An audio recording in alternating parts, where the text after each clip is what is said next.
día de hoy vamos a tener una plática, les daré una plática acerca de algunas cosas que estamos haciendo en la maestría en sistemas computacionales. No sé si ustedes sepan que en el tecnológico hay una maestría en sistemas computacionales, para empezar. No. Profe, habíamos escuchado de eso. Sí, más o menos, profe. Bueno, aquí en el tecnológico debo comentarles que tenemos una maestría en sistemas computacionales, la cual está reconocida por el Consejo Nacional de Ciencia y Tecnología.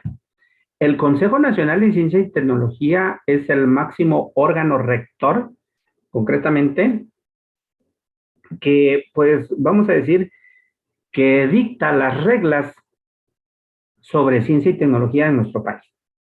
En este caso, la maestría en sistemas computacionales es una maestría reconocida por CONACYT y por el cual otorga becas, o sea, becas a los estudiantes. Estas becas pues son bastante atractivas, ¿no? A diferencia de que pues estudiaran en alguna otra institución que no está acreditada por CONACYT, ¿no? En donde comúnmente a lo mejor ustedes tengan que pagar una colegiatura, ¿no? Aquí pues obviamente también pagan una colegiatura, pero pues a la par reciben una beca, ¿no? Y la beca tiene una duración de 24 meses, concretamente. O sea, es una duración de 24 meses y porque esta beca la otorga el CONACYT porque, pues nos reconoce como una institución de alta calidad, ¿no? O sea, estamos en el Padrón Nacional de Posgrados con Calidad, en el CONACYT. Nada más para que ustedes sepan, fuimos el primer posgrado a nivel nacional de todos los institutos tecnológicos en tener una maestría en sistemas computacionales acreditado por el CONACYT. Eso les estoy hablando que ocurrió en el año 2007, más o menos. En el 2007 ocurrió eso y también somos el programa de posgrado como maestría en sistemas computacionales con mayor grado de consolidación. ¿Qué significa un mayor grado de consolidación? El CONACYT reconoce 4 niveles de consolidación, es decir, los programas de reciente creación, los programas en consolidación, los programas consolidados y los programas de competencia internacional.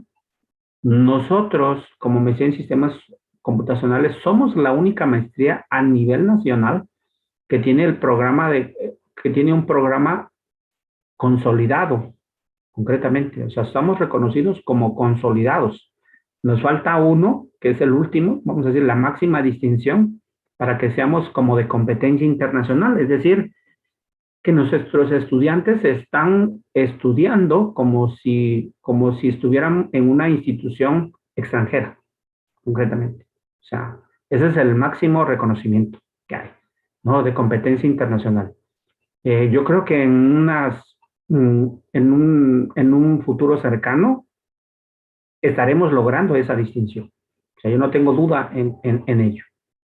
Entonces, vamos a decir, para contextualizar, nosotros estamos, vamos a decir, con el mayor grado de consolidación a nivel nacional en todos los institutos tecnológicos, concretamente, inclusive como maestría en sistemas computacionales, somos el mayor grado de consolidación en todo el estado de Veracruz. Concretamente, no hay nadie que nos haga sombra, como dijeran, concretamente. Y bueno, pues eso lo refleja también nuestros estudiantes, ¿no? Nuestros estudiantes pues han ido a realizar estancias a diferentes empresas, a diferentes universidades, a nivel nacional y en el extranjero. Y también se refleja en nuestros egresados, porque casi tenemos si no es que un 100% de empleabilidad, ¿no? O sea, nuestros egresados están muy bien posicionados en diferentes empresas, por ejemplo, aquellos que se dedican al desarrollo de software o aquellos también que se dedican a la docencia, donde a lo mejor pues dan clases, ¿no? En diferentes universidades, o también para aquellos que deciden continuar estudios de doctorado, ¿no? O sea, porque también a algunos pues les surge esa inquietud de continuar con estudios de doctorado y pues están realizando estudios de doctorado en otras instituciones a nivel nacional y a nivel internacional, ¿no? Entonces, pues realmente es que hemos trabajado durante casi 15 años, concretamente, en consolidar este programa de posgrado de la maestría en sistemas computacionales. Bueno, pues precisamente el día de hoy me he tomado el tiempo de esta sesión para comentarles acerca de un proyecto en particular, concretamente, y que tiene que ver mucho con la materia que estamos viendo, ¿sí?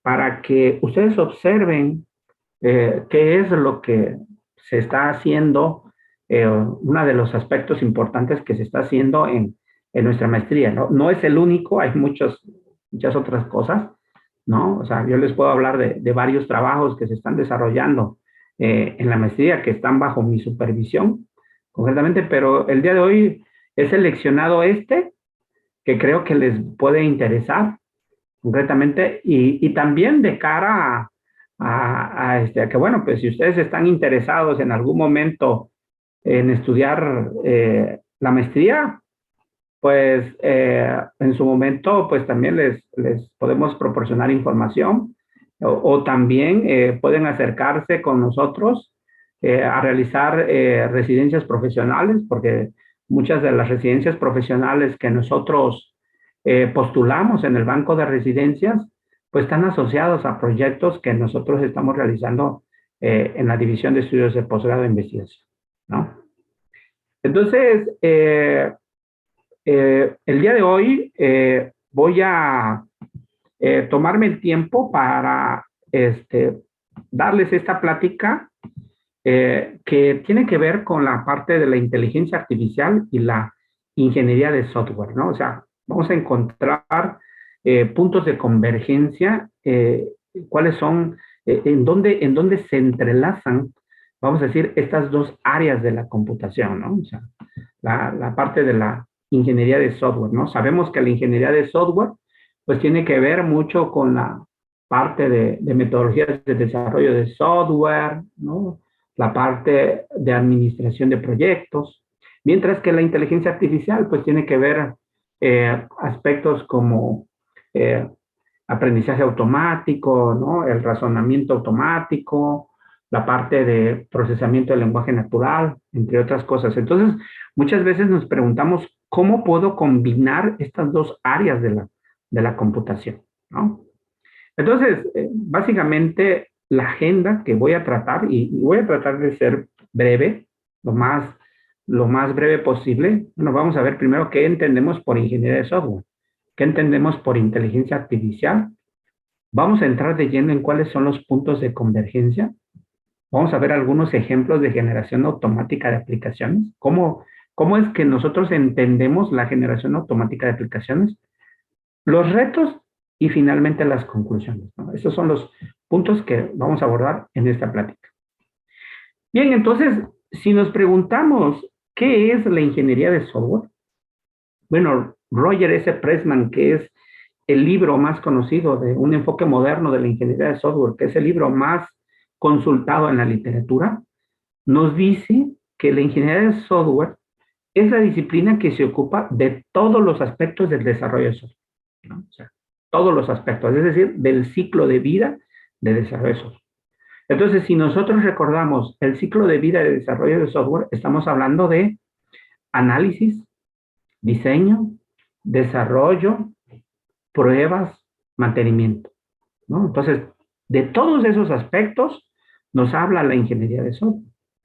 Y bueno, pues está formada, también nos dice que está formada por un proceso, es decir, un conjunto de métodos o prácticas que permiten a los profesionales elaborar software de alta calidad. O sea, ya agregamos un atributo, ¿no? Y por atributos de calidad, pues nosotros los vimos aquí en las arquitecturas de software, ¿no? O sea, podemos tener que el software es seguro, que el software es escalable, que el software es portable, que el software es accesible, ¿no? Entonces, hablamos una serie de cosas. Nosotros podemos definir el modelo de la ingeniería de software propuesto por Taylor con todos estos aspectos, ¿no? Es decir, la ingeniería de software nos aborda aspectos de desarrollo de software, aspectos de gestión de proyectos, aspectos de métricas del software, aspectos de mantenimiento de software, ¿no? O sea, en esos 4 aspectos importantes está concentrada la ingeniería de software.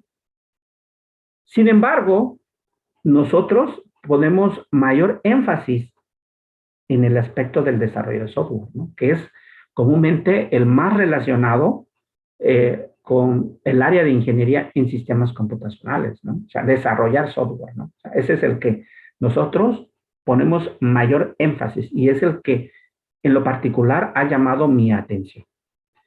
Bueno, entonces, una vez que ya hemos definido los principales tópicos de la ingeniería de software, pues hagamos lo mismo con la parte de la inteligencia artificial. ¿Qué es entonces la inteligencia artificial? Bueno, pues, la inteligencia artificial, pues es el área que se encarga del área de estudio en que trata de cómo las máquinas pueden desempeñar tareas humanas.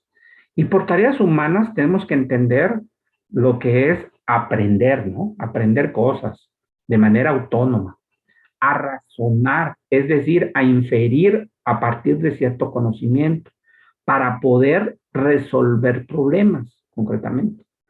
Y bueno, para ello, pues se utilizan algoritmos sofisticados, concretamente, que pueden ser capaces de reconocer patrones en registros de datos no estructurados, como son imágenes, como es texto y como es la parte del lenguaje, ¿no? O sea, esa es la parte de la inteligencia artificial, ¿sí? Y bueno, igual, la inteligencia artificial, al igual que la ingeniería de software, aborda diversos tópicos. ¿Cuáles son estos tópicos concretamente que aborda? Bueno, en primera, pues es el reconocimiento de imágenes, ¿no? Nosotros podemos ver, por ejemplo, tener aplicaciones que me pueden reconocer las placas de un auto, ¿no? En un tráfico, ¿sí? Eso es un reconocimiento de imagen. O podemos ver, por ejemplo, en algunos estadios de fútbol que tienen aplicaciones, sobre todo en Europa, que pueden restringir el acceso a ciertos usuarios que a lo mejor han causado cierta violencia, ¿no? Entonces tienen un reconocimiento de, en este caso, pues, de cara, ¿no? Concretamente. Tenemos también el procesamiento del lenguaje natural. Bueno, esto lo vemos con dispositivos domóticos, concretamente, por ejemplo, Alexa, en donde nosotros le podemos dictar comandos de voz y, por ejemplo, nos responden, ¿no? O sea, nos da la información. Por ejemplo, Alexa, ¿cuál es el clima del día de hoy en Orizaba? Pues nos da el resultado, ¿no? O sea, se tarda de entender, vamos a decir, ciertos comandos de voz, ¿no? Tenemos igual a los sistemas expertos que comúnmente son utilizados en el área médica para el diagnóstico de enfermedades. Tenemos igual el aprendizaje que igual también se utiliza mayoritariamente en la parte médica.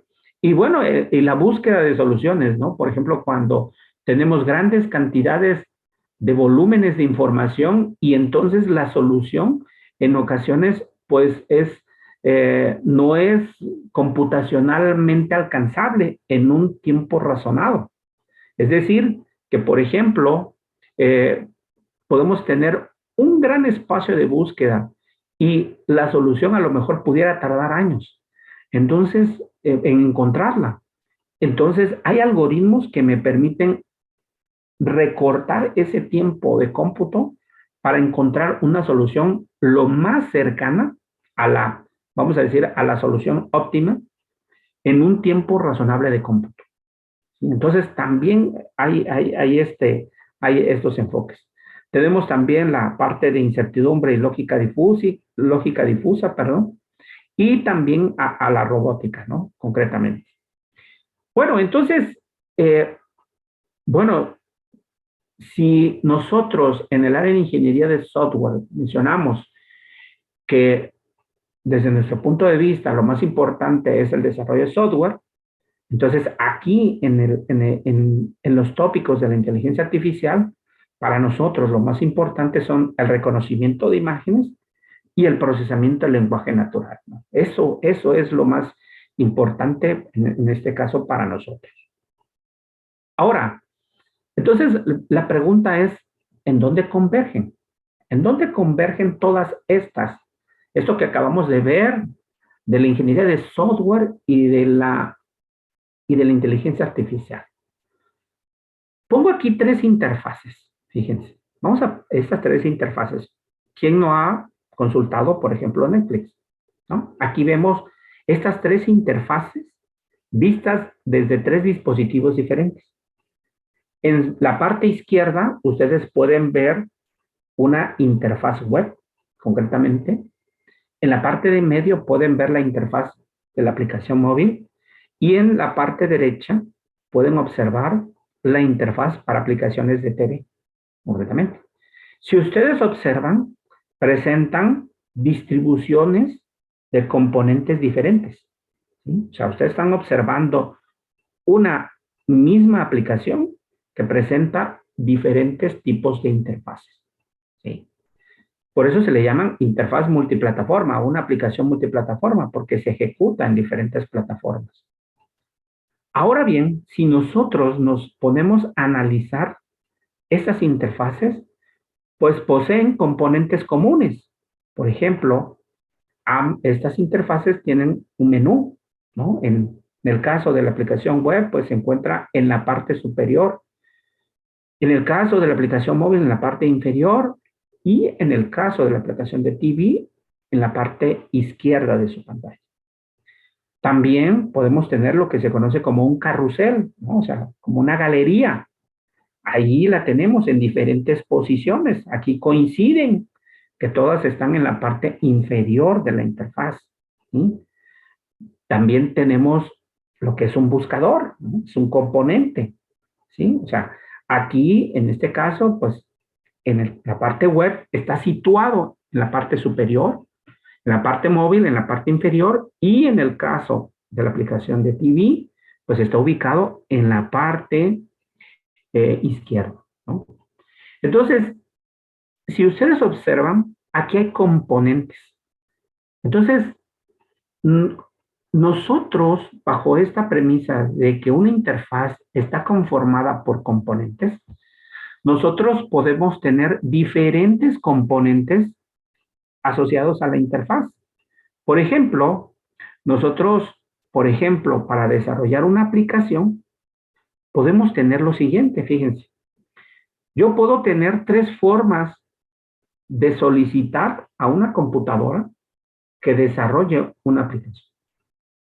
En la primera que ustedes observan está la parte textual, donde yo, por ejemplo, puedo decir, quiero una aplicación médica para un dispositivo móvil que contenga los elementos login, menú, lista y mapa, ¿no? Si nosotros, por ejemplo, nos vamos a la anterior, a esta, yo pudiera decirle a una aplicación, oye, quiero una aplicación para web, ¿no? Que sea similar a Netflix, por ejemplo, que tenga un menú, que tenga un buscador y que tenga un carrusel. Entonces, pues la computadora debería de ser capaz de generármela, ¿no? Eso sería interesante, ¿verdad? ¿Cómo podemos nosotros entonces, con técnicas de inteligencia artificial, poder generar ese desarrollo automático de software? Como les menciono, nosotros tenemos tres enfoques para desarrollarlo. Una parte textual donde yo escribo lo que quiero. Una parte visual en donde yo dibujaría, vamos a decir, lo que quiero desarrollar. A lo mejor aquí, vamos a decir, esto correspondería a una galería, ¿no? Es como se ve como el área de contacto, ¿no? O sea, correspondería a una galería o las interfaces que quiero desarrollar. O, por ejemplo, lo podría dictar, vamos a decirlo así. Es decir, en ese caso pudiera tener algo así. Quiero una aplicación médica para un dispositivo móvil que contenga los elementos login, menú, lista y mapa. Sí, o sea, podría tener esas tres. Podría tener, dictarle, o que yo lo dibuje, o que yo lo escriba. Si ustedes se dan cuenta, en estos tres enfoques, la curva de programación es nula. O sea, yo ya no necesitaría, pues, saber, vamos a decir, lenguajes de programación, porque mediante estos algoritmos de inteligencia artificial, pues cualquiera, inclusive gente no experta en el área de sistemas computacionales, pudiera generar software. Bueno, en un primer intento, nosotros nos abocamos a este enfoque, es decir, en vez de programar, vamos a dibujar, vamos a generar aplicaciones a partir de dibujos. Entonces, ¿cómo hacemos esto? ¿Cómo hicimos esto? No voy a entrar en detalles, pero lo que aplicamos aquí fueron redes neuronales, es decir, utilizamos técnicas de deep learning para que a partir de una imagen se pudiera analizar, se pudieran extraer los elementos que contiene la imagen. Y entonces, una vez encontrados estos elementos, pues nosotros lo configurábamos, pasábamos a un generador de código en el cual, por ejemplo, si yo dibujaba una interfaz, el sistema era capaz de identificarme que había una caja de texto, que había un botón, y que bueno, y que la forma en que estaban acomodados, pues a lo mejor era un login, lo que yo quería desarrollar. Entonces, pasaba por un generador de código y lo que hacía era generar esos componentes y proveerme la aplicación, concretamente. Este sistema de generación de aplicaciones es bastante útil porque me permite generar aplicaciones en diversas plataformas, en Android, en iOS. Me permite también generar aplicaciones web para diferentes navegadores. Me permite generar también aplicaciones, por ejemplo, para TV, es decir, yo puedo utilizar Android TV o Apple TV para generar estas aplicaciones, ¿no? Y bueno, nosotros partíamos de que todo esto, todas estas imágenes representan patrones de diseños de interfaces, ¿no? Estos patrones de diseños de interfaces no son otra cosa más que componentes que nosotros conocemos. Por ejemplo, aquí en esta interfaz ustedes pueden ver lo que es una búsqueda. Por ejemplo, aquí está la búsqueda en esta parte. Está el feature, aquí lo que es como una especie de menú. Y está el browse, ¿no? Es un componente, o sea, característica, búsqueda y navegación en esta misma interfaz. Podemos tener otra, por ejemplo, como es el news stream. O sea, esto lo vemos, por ejemplo, en Twitter, cuando vemos, vamos a decir, noticias que van a lo largo del tiempo publicándose, ¿no? Eso es un flujo de noticias. Eso es muy común en la parte de las redes sociales. Podemos también tener galerías, ¿no? Un gestor de imágenes, por ejemplo, aquí, eso lo podemos representar. Podemos también tener un dashboard, ¿no? Un tablero. Tener también interfaces de este tipo. O interfaces un poco más avanzadas, por ejemplo, para TV, ¿no? O sea, aquí tenemos una interfaz de TV de LG, ¿no? Donde, por ejemplo, tenemos todo el menú en la parte inferior. O también algunas interfaces para representar tabs. Por ejemplo, aquí tenemos el de Roku, ¿no? Cómo me representa, por ejemplo, las opciones a través de tablas. Obviamente no son las mismas tablas que nosotros conocemos, ¿no? Y bueno, todas estas, por ejemplo, todas estas interfaces, pues pueden ser representadas de manera icónicas, ¿sí? Es decir, yo puedo tener una representación en forma de icono. Por ejemplo, un formulario lo puedo representar así. O sea, tiene cajas de texto, tiene botones. Un carrusel le puedo poner así, o sea, es como un play, ¿no? O sea, una especie de play. Un dashboard, puedo tener una representación de esta forma. Una lista, es una representación de una serie de elementos ordenados. Un menú contextual, lo represento de esta forma. Una tabla, un video, un product page, por ejemplo, para buscar productos, un chat o una búsqueda, ¿no? O sea, yo puedo tener representaciones icónicas de cada uno de estos componentes. Entonces, bueno, si yo tengo las representaciones icónicas, entonces yo puedo establecer ya cómo necesito dibujar las interfaces para que me genere el código. Entonces, este fue el primer esfuerzo que nosotros hicimos, ¿no? O sea, vamos a generar código a partir de imágenes. Pero también dijimos, bueno, pues si ya podemos generar código o aplicaciones a partir de imágenes, pues también lo podemos hacer mediante reconocimiento de voz. Entonces, bueno, pues yo le puedo dictar a un agente conversacional, por ejemplo, le puedo dictar lo que yo quiero y que me sea capaz de generar código nativo. Entonces, para ello, por ejemplo, nosotros podemos definir instrucciones al usuario, como por ejemplo, quiero generar una aplicación en iOS para celular que localice entidades médicas. Entonces, por ejemplo, tenemos que identificar la intención del usuario, la plataforma, el dispositivo, el tipo de o el contenido de aplicación que queremos generar y el contexto, ¿no? El dominio, que es en el ámbito médico. Y bueno, ya que hablamos de los esquemas de generación de código, pues vamos a ver entonces ahora las aplicaciones. Vamos a ver. Miren, voy a mostrar un primer video en donde fueron las primeras pruebas que nosotros hicimos en las redes neuronales para identificar los elementos. Por ejemplo, en este video ustedes pueden observar cómo, por ejemplo, identificábamos a partir de una imagen los elementos que contenían a un login. Miren, lo voy a poner.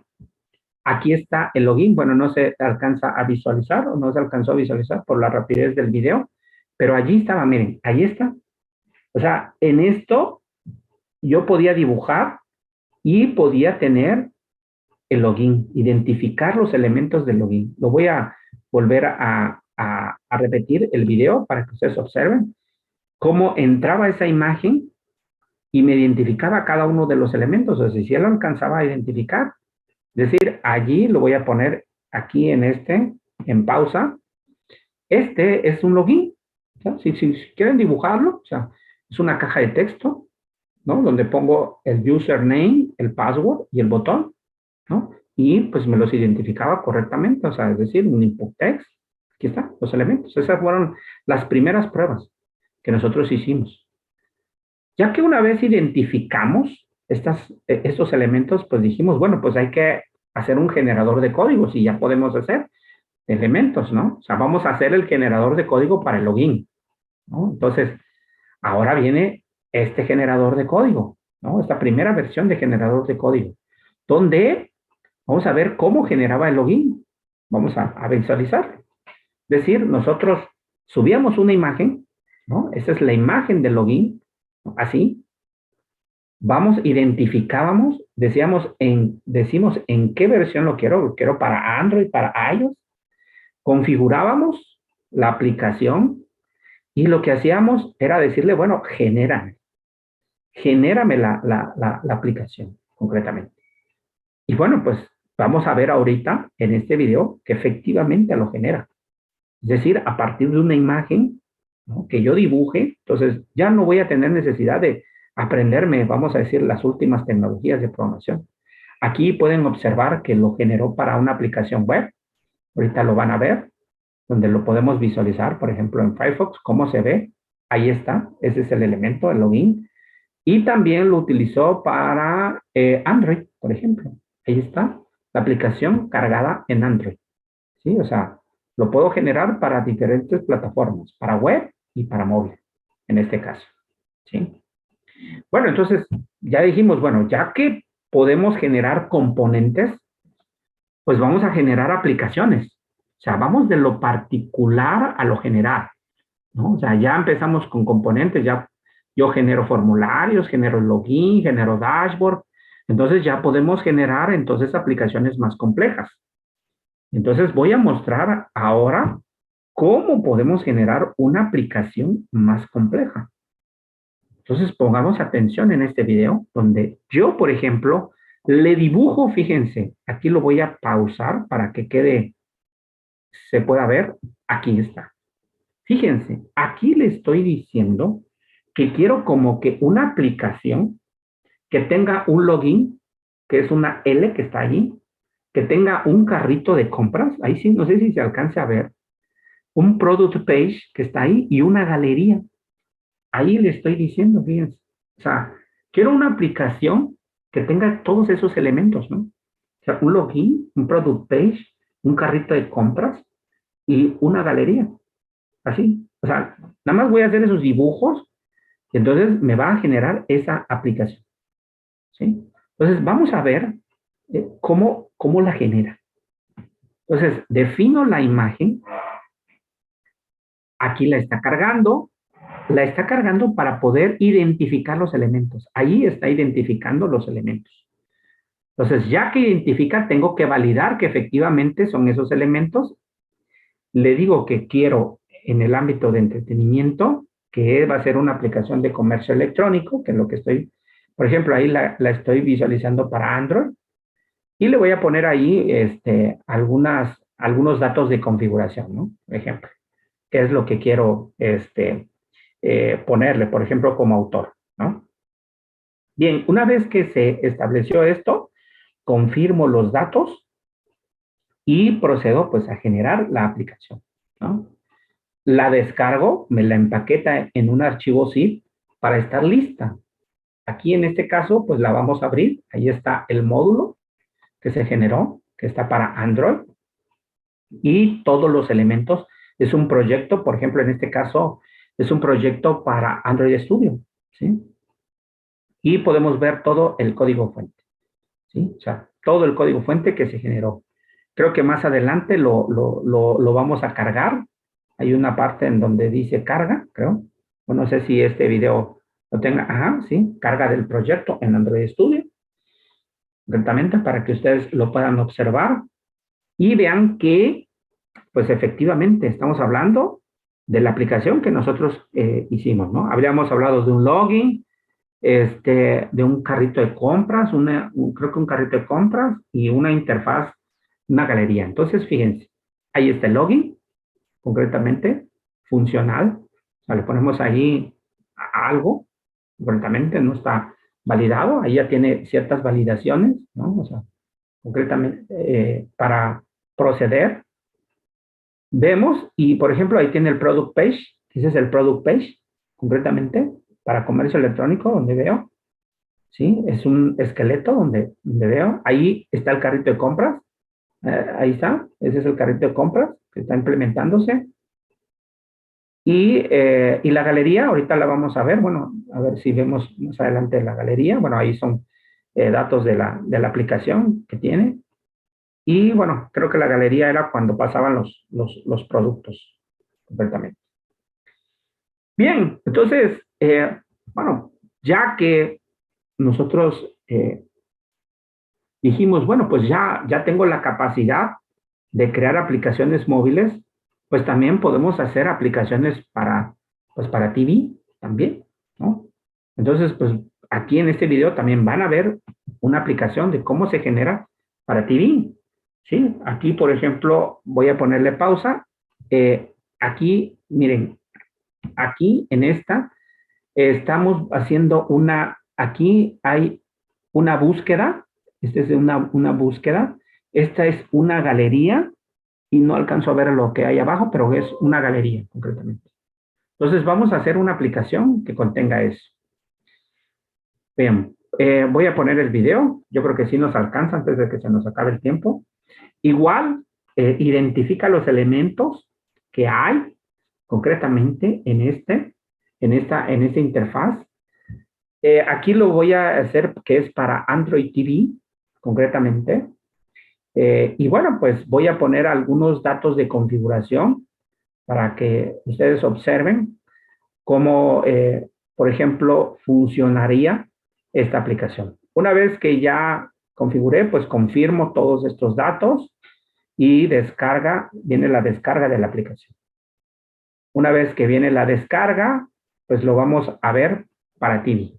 Voy a ponerle pausa aquí porque creo que se nos va a terminar antes. Y les pido que por favor se vuelvan a conectar para que ponga la continuación de este video. ¿De acuerdo? ¿Ven mi pantalla otra vez? Sí. Bien, entonces vamos a darle a continuar con este video. Entonces, por ejemplo, vamos a ver cómo se visualiza esta aplicación que se acabó de generar para una televisión, ¿no? Entonces, voy a continuar con la reproducción. Por ejemplo, aquí lo que está haciendo, pues, es visualizando, ¿no? Que se creó correctamente todo el proyecto, y pues vamos a verlo ahora, la prueba en el IDE, ¿no? O sea, igual en Android Studio hay un emulador para Android TV, netamente, y lo podemos observar ahorita lo vamos a ver ejecutándose, cómo se visualiza. Entonces, por ejemplo, ahí está la TV, ¿no? Esa es, ¿no? Esa es la TV que se está configurando y vamos a ver entonces la aplicación. Entonces, ahí está la aplicación, ¿no? Está una galería que les habíamos dicho que estaba. Ahí, por ejemplo, tiene, esa era la parte de Social Networks, que creo que le agregaba sus componentes como uno de calificación, ¿no? ¿Qué te pareció? Por ejemplo, ahí esa foto de Orizaba o la parte de, en este caso, de teleférico, ¿no? O sea, cómo se califica, ¿sí? Tenemos también la opción del menú. Ahí ahorita lo vamos a visualizar también. Cómo lo genera de forma automática. O la búsqueda, por ejemplo, miren, si yo pusiera, no sé, Orizaba o flores, ahí aparece esa imagen que tiene flores, ¿no? O sea, que tiene que ver con flores, ¿sí? Entonces, ahí también ese es otro componente, el componente búsqueda, el que está incrustado.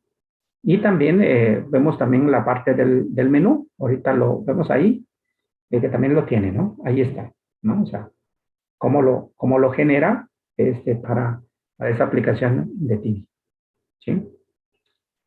Bien, pues bueno, pues entonces, si nosotros a partir de imágenes podemos desarrollar aplicaciones para aplicaciones móviles, para aplicaciones TV, pues el siguiente reto fue, pues, ¿por qué no que lo haga a través de voz? Que es el que le dictemos, ¿no? Es decir, ese es uno de los retos más importantes. Entonces nos dimos a la tarea con mis estudiantes de hacer esto realidad. Es decir, crear un agente conversacional en el que yo le voy conversando con él y le digo qué tipo de aplicación quiero que me genere. Entonces voy seleccionando primero el dispositivo, después la plataforma, después el dominio, después el contenido y finalmente que me genere la aplicación. Voy a mostrar un video de cómo se genera una aplicación médica en el contexto de la salud. Pongamos atención. Hola, bienvenido al generador de código. Escucho tus instrucciones. Me gustaría generar una aplicación. ¿Qué tipo de dispositivo? Celular. ¿Para qué plataforma? Android. Me gustaría saber en qué dominio, por favor. Médico. ¿Comunicación clínica o de localización de entidades médicas? Localización de entidades médicas. Iniciando el proceso automático de generación de código. Espere un momento, por favor.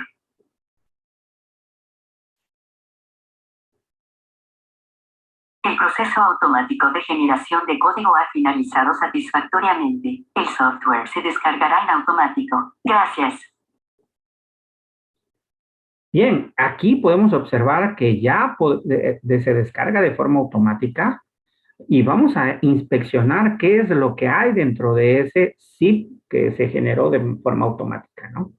Entonces, aquí lo vamos a probar con Android Studio porque dijo que quería una aplicación médica para Android de localización de entidades médicas, ¿no?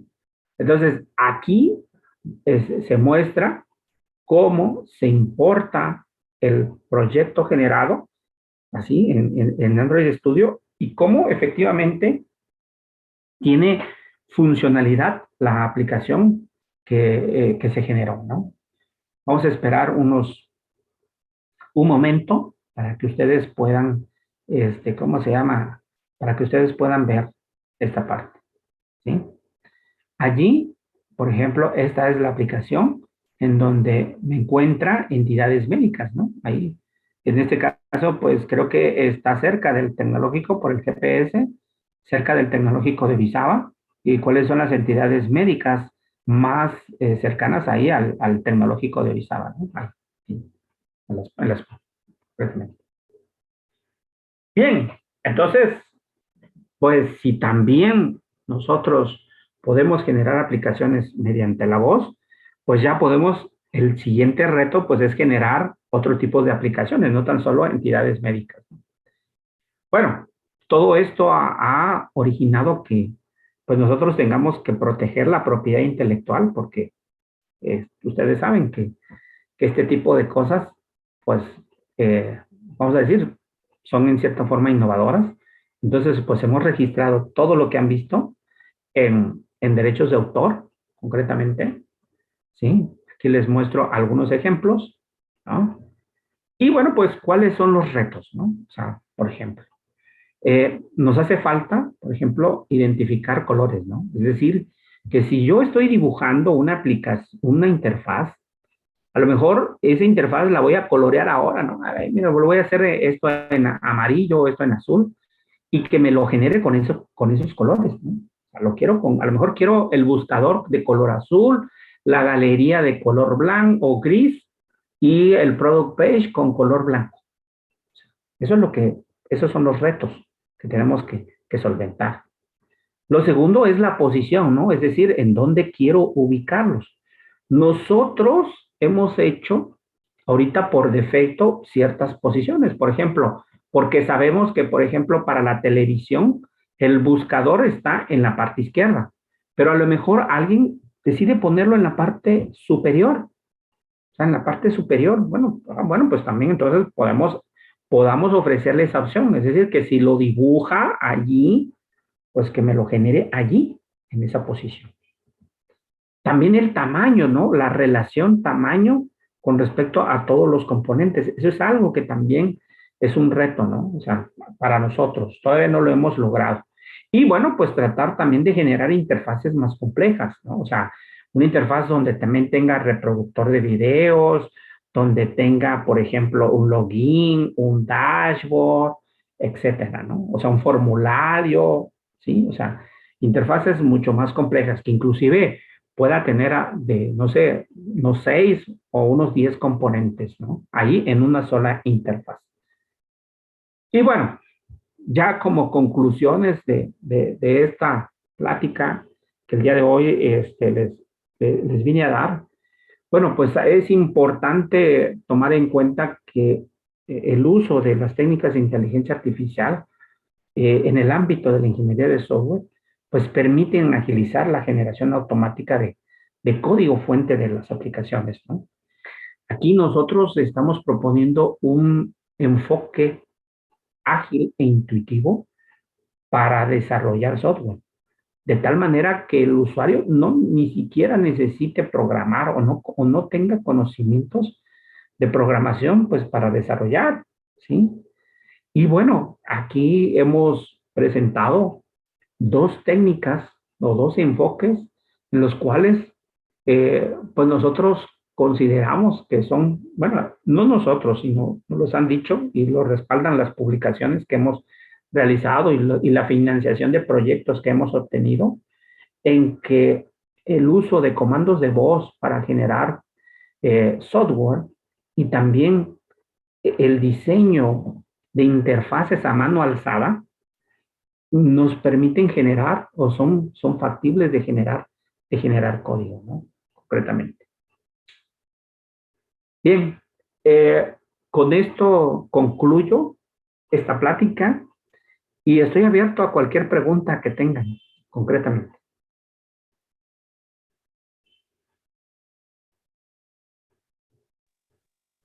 ¿Qué nivel de inglés es requerido para ingresar ahí? Disculpe.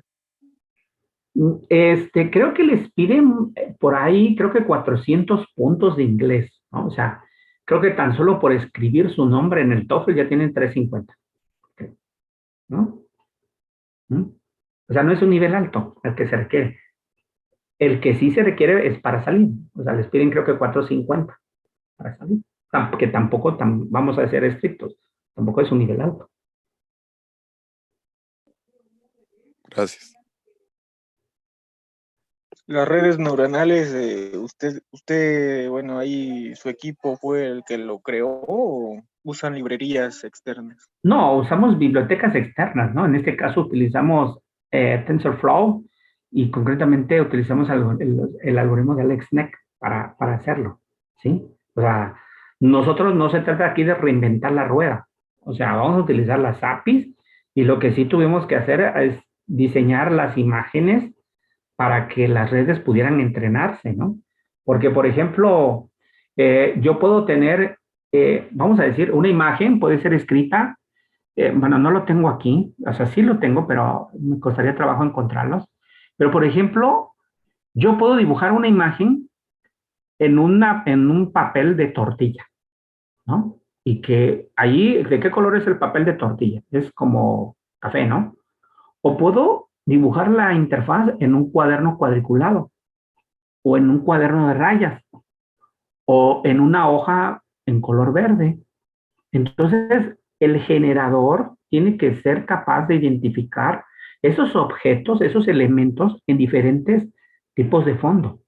¿Me explico? Entonces, había que entrenar la imagen. Ahora, ese es por un lado la imagen, pero también la imagen puede venir volteada o puede venir chueca. Vamos a decir, algunos a lo mejor no somos tan diestros en hacer buenos dibujos. Yo, por ejemplo, no soy muy bueno en hacer dibujos.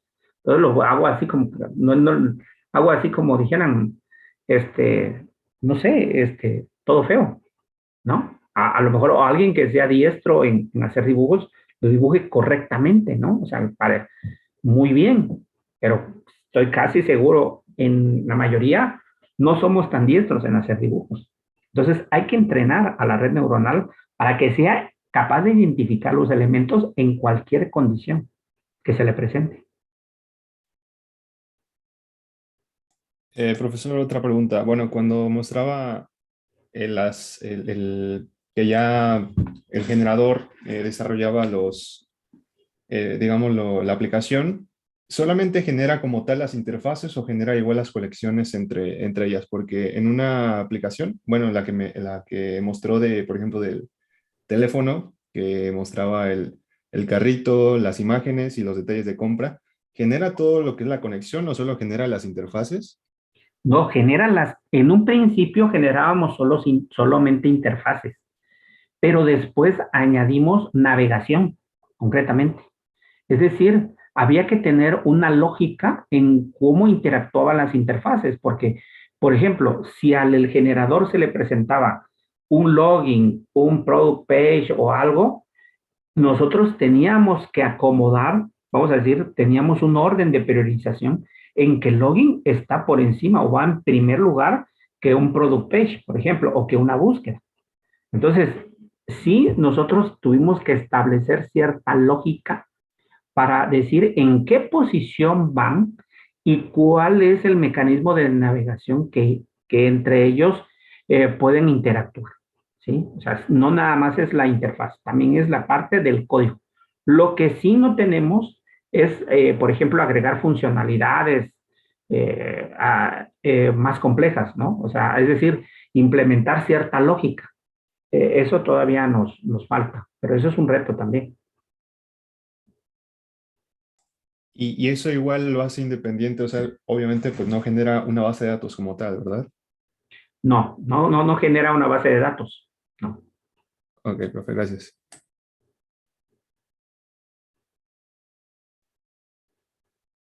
¿Qué otras preguntas?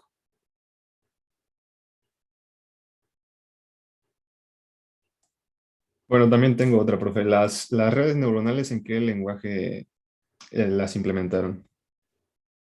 En Python las implementamos y toda esta aplicación que ven está en PHP. Entonces encapsulamos en Python algunas como web services, concretamente, y otras, por ejemplo, de comando de voz que utilizamos Dialogflow allí, que es de Google, y bueno, ahí pues van implementados en Java. Ok, profe, gracias.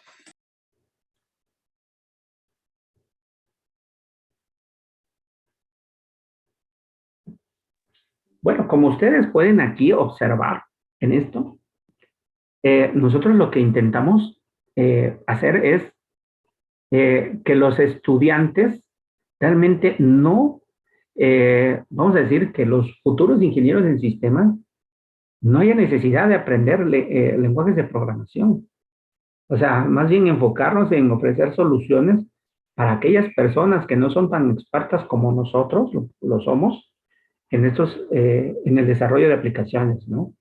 Yo aquí mostré aplicaciones de comercio electrónico, del ámbito médico, pero también las primeras fueron aplicaciones educativas, ¿no? que hicimos. No lo muestro aquí, pero tengo otros videos que lo confirman, que hicimos, por ejemplo, wikis, blogs, inclusive un mock, ¿no? O sea, como pruebas de concepto. Por ahí alguien levantó la mano. Diga. Sí, profe, ¿qué lenguajes de programación debería dominar así más o menos bien para poder ingresar ahí? Pues lo que se requiere, lo que se requiere pues es Java, ¿no? O sea, que conozcan Java, que conozcan bien bases de datos, que conozcan bien el UML y la parte de la programación web, ¿no? Hojas de estilo, JavaScript y HTML, ¿no? Con un lenguaje de programación, puede ser PHP o JCP, ¿no? O sea, eso es lo que se requiere como mínimo para poder entrar al curso propedéutico y poder después acreditar el ingreso a la maestría. Gracias, profesor. ¿Qué les parece? ¿Habían visto algo igual? Pues de mi parte no, profe, pero sí se me hace muy interesante el hecho de poder ya no programar uno mismo. Entonces, pues sería una manera muy fácil de pues poder solucionar problemas sin necesidad de tener tantos conflictos con código, errores. Así es, así es. Y esto que yo les acabo de presentar, más o menos son 6 años de investigación, ¿eh? O sea, resumidos, 6 años de investigación, 6 años de trabajo, concretamente con diferentes estudiantes de maestría, estudiantes de doctorado, para poder llevar o poder plasmar todo esto, concretamente. ¿Sí? Al menos esto que les estoy presentando. ¿Sí? Por ejemplo, en el caso del asistente virtual, ¿no? Eh, por ejemplo, no es capaz de hablar en otros idiomas, o sea, de reconocer otros. Por ejemplo, si yo le hablara en inglés, pues no es capaz, o sea, solamente fue entrenado para español, pero pues estamos tratando de implementarlo en diferentes lenguajes y que también tenga la capacidad de implementar diferentes aplicaciones, ¿no? O sea, porque ya tenemos la base, el generador de código es el mismo, el que estamos usando. ¿Mm? Bien, no sé, ¿quieren comentar algo adicional antes de que concluya? Si nosotros ingresáramos en esa área, también nosotros nos pondríamos manos a la obra en ese proyecto que ustedes tienen. Pudiera ser, eso ya no depende de mí, ¿me explico? Eso ya no depende de mí, pudiera ser, o sea, por eso les digo, yo creo que a lo mejor lo importante, bueno, este es solamente un proyecto que yo desarrollo, hay otros proyectos, concretamente. Por ejemplo, tenemos para la parte de detectar trastornos mentales, por ejemplo, depresión, ansiedad en redes sociales. Tenemos también la parte de identificar enfermedades crónico-degenerativas mediante técnicas de inteligencia artificial y uso de dispositivos wearables, concretamente, o sea, y también tenemos la parte de realidad aumentada en el sentido de cómo generar aplicaciones de manera automática, igual con realidad aumentada, ¿no? Esos son los 4 grandes proyectos que están bajo mi supervisión y que, bueno, yo trato de, pues a través de inclusive de proyectos de residencia, de motivar a los estudiantes a que se incorporen a estos proyectos, ¿no? Igual, si en algún momento ustedes están interesados, pues en ingresar a la maestría o participar en estos proyectos, pues con gusto me pueden contactar y podemos ver la forma en cómo pueden integrarse a esos proyectos. ¿No? Gracias, profesor.